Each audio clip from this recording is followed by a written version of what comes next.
وہ گاؤں میں زرگر کی دکان کرتا تھا۔ آبی کو دیکھ کر جمیل بہت خوش ہوا۔ دکان سے اٹھ کر وہ اسی وقت ہمیں اپنے گھر لے گیا۔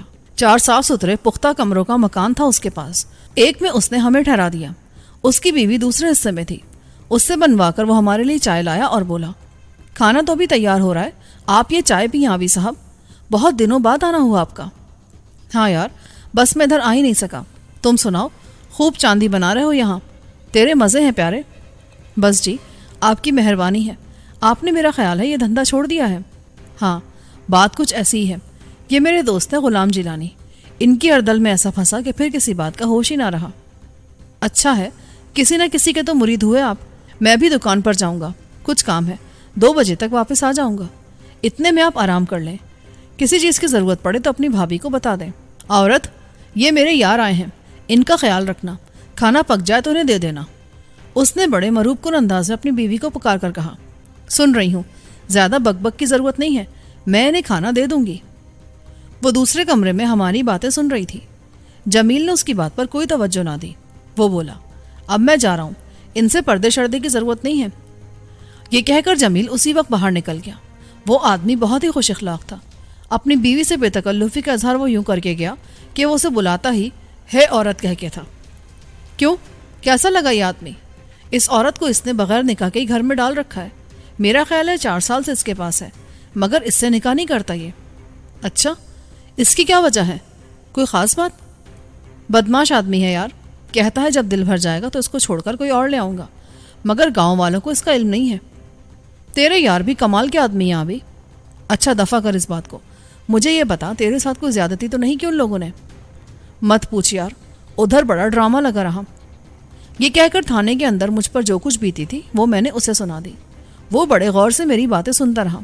آخر میں جب میں نے اس سے بہن جی کا ذکر کیا تو وہ حیرت زدہ ہو کر بولا، یار اس بہن جی نے تو ہمیں پریشان کر دیا ہے، آخر وہ چاہتی کیا ہے؟ اس کا تو کوئی آدمی مجھے کہیں نظر نہیں آیا۔ میرا خیال ہے وہ تھانے والوں کے پروگرام سے بے خبر رہے، ورنہ وہ ضرور سامنے آتے۔ ہمیں اس خاتون کا ضرور پتہ کرنا چاہیے کہ آخر وہ ہے کون۔ ہاں، یہ تو بہت ضروری ہے، میں آج ہی رات اس کے پاس جاؤں گا۔ فوزیہ نام بتایا تھا نا تم نے؟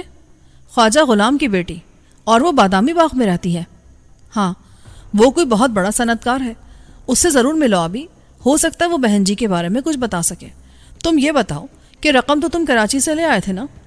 ہاں، وہ تو بہت ہی آسان رہا، رقم انہوں نے لاہور بھیج دی ہے اور ساری کی ساری تمہارے حساب میں جمع ہو چکی ہے۔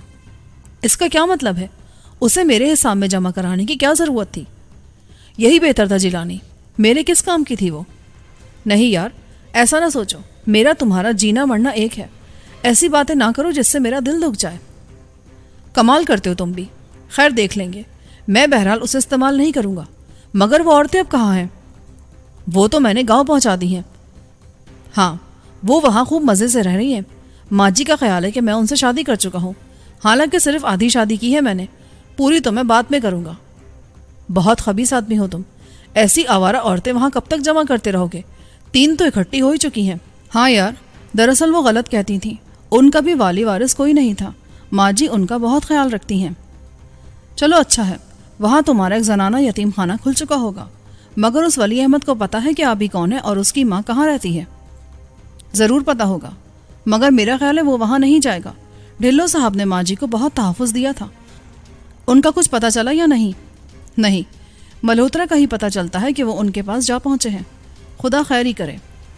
میرا خیال ہے ہم آج رات یہاں سے نکل چلیں، پولیس ہمارا پیچھا نہیں چھوڑے گی، کام ہم نے بہت ہی خطرناک کیا ہے، وہ اسے اپنی توہین سمجھیں گے۔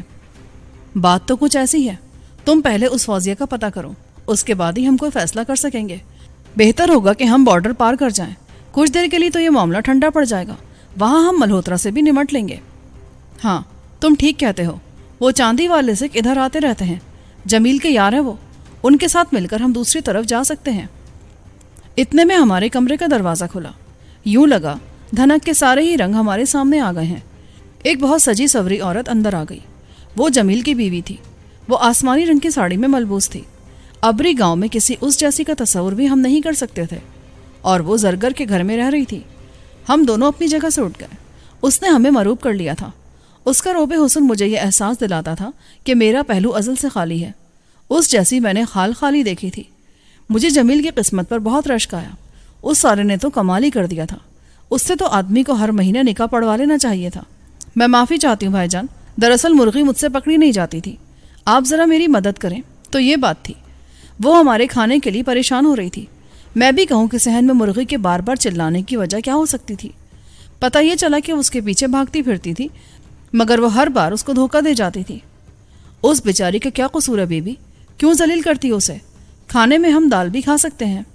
جی نہیں، جمیل سنگھ ہے نا، وہ کہہ گیا ہے، اس کا حکم تو ماننا ہی پڑے گا۔ جمیل سنگھ؟ تو گویا یہ نام رکھا ہے آپ نے اس کا؟ جاؤ بھائی، ان کو مرغی پکڑ دو۔ میں نے آپ ہی کو اس کام پر اکسایا۔ نہیں یار، میں یہ کام نہیں کر سکتا، میرا دل بہت کمزور ہے۔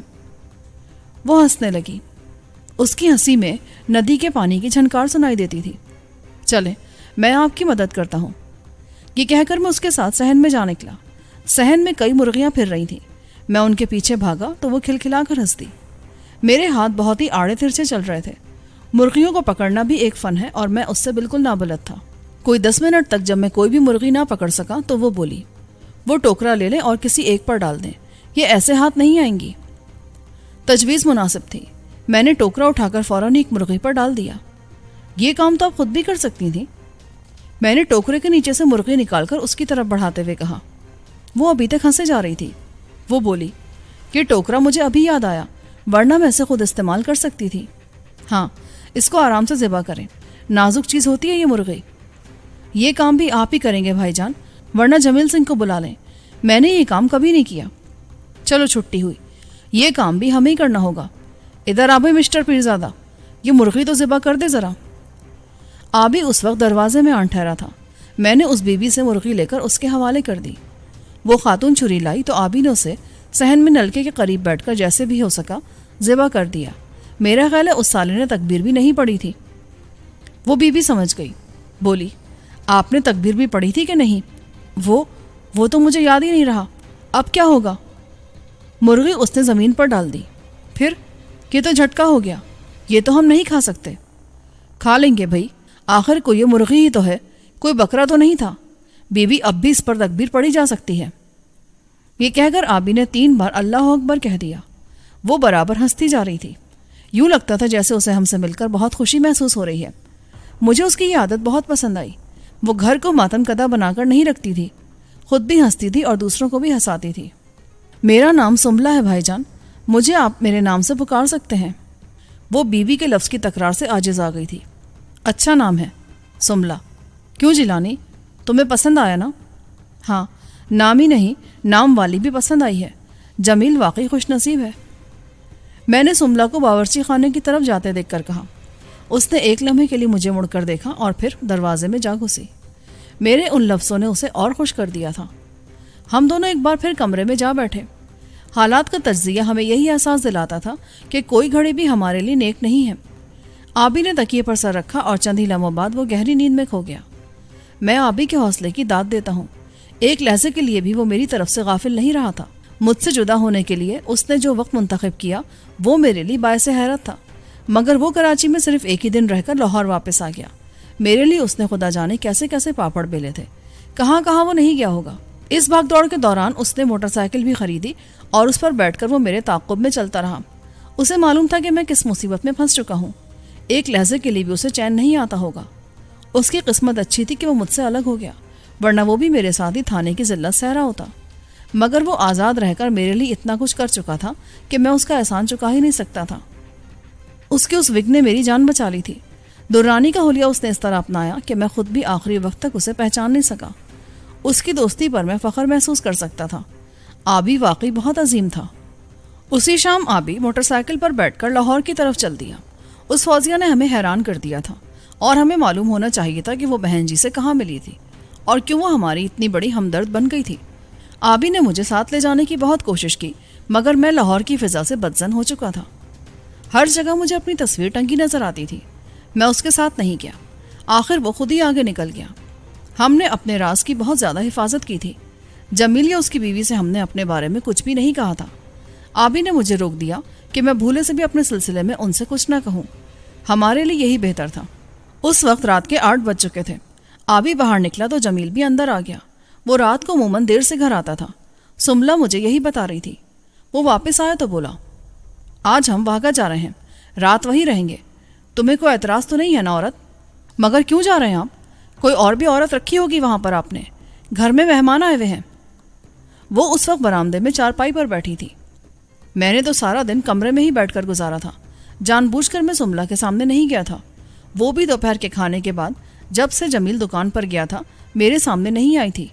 پتہ نہیں کوئی حجاب تھا جو آپ ہی آپ ہمارے درمیان آن ٹھہرا تھا اور جسے ہم میں سے کوئی بھی کاٹنے کی جرت نہیں کر رہا تھا۔ مجھے تو کوئی حق ہی نہیں حاصل تھا، میں اس سے بات کرتا بھی تو کیا، اسی لیے میں کمرے میں خاموش بیٹھا سگریٹ پھونکتا رہا، کرنے کے لیے میرے پاس اور کچھ تھا بھی نہیں۔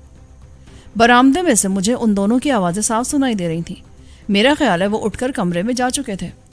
آدھے گھنٹے بعد جمیل میرے کمرے میں آ گیا اور بولا، آپ بھی تو لاہور چلا گیا ہے، میں بھی آج واہگہ جا رہا ہوں، کچھ کام ہے مجھے وہاں، کسی چیز کی ضرورت ہو تو سملہ سے کہہ دیں۔ میں نے اس کو سمجھا دیا ہے۔ تمہارا بہت بہت شکریہ جمیل بھائی، مجھے تو گھر جیسا آرام ملا ہے یہاں، کسی بھی چیز کی ضرورت نہیں ہے اب۔ گوربچن سنگھ اگر مجھے مل گیا تو میں آپ کے بارے میں بات کروں گا، میرا خیال ہے وہ کسی خفیہ راستے سے آپ کو انڈیا پہنچا سکتا ہے۔ ایسا ہو جائے تو بہت ہی اچھا ہے، ہمارا وہاں جانا بہت ضروری ہے جمیل بھائی، آپ فکر نہ کریں، میرا خیال ہے وہ آپ کی بہت مدد کر سکتا ہے، وہ میرے لیے چاندی لایا کرتا ہے۔ ٹھیک ہے، تم صبح تک وہاں رہو گے؟ ہاں۔ اچھا، خدا حافظ۔ رات کو ادھر بارڈر پولیس کے لوگ پھرا کرتے ہیں، آپ کو باہر نکلنے کی ضرورت نہیں ہے، ویسے وہ کسی کا دروازہ نہیں کھٹکھٹاتے ہیں۔ اچھا، وہ کیا کرتے ہیں یہاں رات کو؟ انہیں ہر آدمی اسمگلر نظر آتا ہے، بارڈر کے سب گاؤں ان کی نظر میں ہیں، میرا دھندا تو بس اللہ توکل چل رہا ہے، بڑی رقم دینی پڑتی ہے انہیں۔ یہ کہہ کر وہ باہر نکل گیا۔ ایک ویسپا اسکوٹر اس کے پاس بھی موجود تھا، اور صرف اسی کے پاس نہیں، گاؤں کے اکثر نوجوان گلیوں میں اسکوٹر بھگاتے پھرتے تھے۔ بارڈر پولیس کا شک بے وجہ نہیں تھا، انہیں جو ہر آدمی اسمگلر نظر آتا تھا تو اس کی ایک بڑی وجہ بھی تھی، ان کے درمیان رہ کر جمیل کا دھندا خوب چل رہا تھا۔ جمیل گھر سے نکلا تو کوئی 20 منٹ بعد سملہ پیٹی میں سے نیا لحاف لے کر میرے پاس آ گئی۔ یہ لحاف رکھ لیں بھائی جان، کمبل سے تو کام نہیں چلے گا، اگر آپ برا نہ مانے تو میرے پاس بیٹھ جائیں، میں نے آپ جیسی کوئی نہیں دیکھی، اتنی ملنسار، اتنی ہسمکھ، اتنی حشاش بشاش۔ میں اس کی تعریف میں کچھ زیادہ ہی آگے بڑھ گیا تھا۔ کیا واقعی؟ نہیں، آپ غلط کہتے ہیں، میں اس گاؤں میں پڑی عورت کسی کو کیا خوش کر سکتی ہوں، مجھے ہنسنا تو کیا رونا بھی نہیں آتا، اور یہ اچھی بات ہے، مجھے روتے بسورتے چہرے بالکل بھی نہیں پسند۔ مگر یہ بتائیں، آپ اس جمیل کے ساتھ کیسے رہ رہی ہیں؟ میری سمجھ میں نہیں آتی یہ بات۔ جیل میں بہت سے لوگ ایسے ہوتے ہیں جن پر نہ کوئی مقدمہ چلتا ہے اور نہ کوئی ان کی پیروی کرتا ہے، بس انہیں یوں ہی فی سبیل اللہ پولیس والے جیل میں ڈال کر بھول جاتے ہیں۔ میرا حال بھی یہی ہے۔ مگر کیوں؟ ایسا کیوں ہے؟ آپ حسین ہیں، خوبصورت ہیں، بلکہ لاکھوں میں ایک ہیں، میرا خیال ہے آپ پڑھی لکھی بھی ہیں، پھر یہ سب کچھ کیسے ہو رہا ہے آپ کے ساتھ؟ میں دراصل اس کے ساتھ گھر سے بھاگ نکلی تھی، ہم ملتان میں رہتے تھے، اس نے وہاں سے دکان چھوڑی اور مجھے ساتھ لے کر یہاں آ گیا، اور اب تک یہاں ہی ہے۔ میں اس سے نکاح کے لیے کہتی ہوں تو یہ انکار کر دیتا ہے، کہتا ہے ایسے ہی ٹھیک ہے، میں کسی سے کہہ بھی نہیں سکتی، سب مجھے اس کی بیوی سمجھتے ہیں، میں بھی چپ ہوں، کیا کر سکتی ہوں؟ کوئی بچہ نہیں ہے آپ کا؟ نہیں، بچہ تو کوئی بھی نہیں ہے، میں دراصل اس کے کمرے میں نہیں سوتی، ہمارے درمیان ایک خاموش سمجھوتا ہو چکا ہے، میں اس کی ہر خدمت کرتی ہوں، مگر ایک شرط میں نے اس کی نہیں مانی ہے، اور مجھے حیرت ہے کہ اس نے سب کچھ برداشت بھی کر لیا ہے، خود یہ چاہتا ہے کہ میں پہل کروں، مگر نکاح کے بغیر یہ کیسے ممکن ہے؟ اور پھر یہ کوئی ایسا دیدہ زیب جوان بھی نہیں ہے۔ دراصل میں خود کو سزا دے رہی ہوں جو لمبی ہوتی جا رہی ہے، اپنے جرم کی سزا۔ گھر سے بھاگ کر میں نے اچھا نہیں کیا، کیا خیال ہے آپ کا؟ مجھے حیرت ہے، ایسا تو میں نے کہیں نہیں دیکھا۔ نہیں، میں قسم کھا کر کہہ سکتی ہوں کہ میں ابھی تک کنواری ہوں، میں جمیل کی بیوی کہلا کر بھی اس کی بیوی نہیں ہوں۔ جب میں گھر سے بھاگی تو میری عمر 16 سال تھی، اب میں 19 کی ہوں۔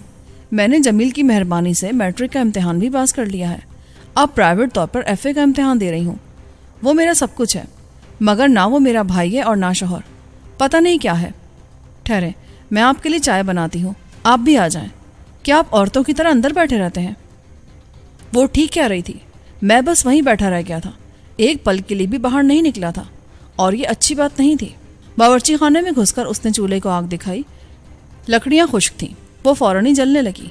چائے کی پتیلی آگ پر رکھ کر وہ میرے سامنے پیڑھی پر بیٹھ گئی، مگر جب میں وہاں نہ بیٹھا تو وہ بھی اٹھ گئی۔ آئیں، باہر چاندنی چٹک رہی ہے۔ صحن کا منظر بڑا ہی دل فریب تھا،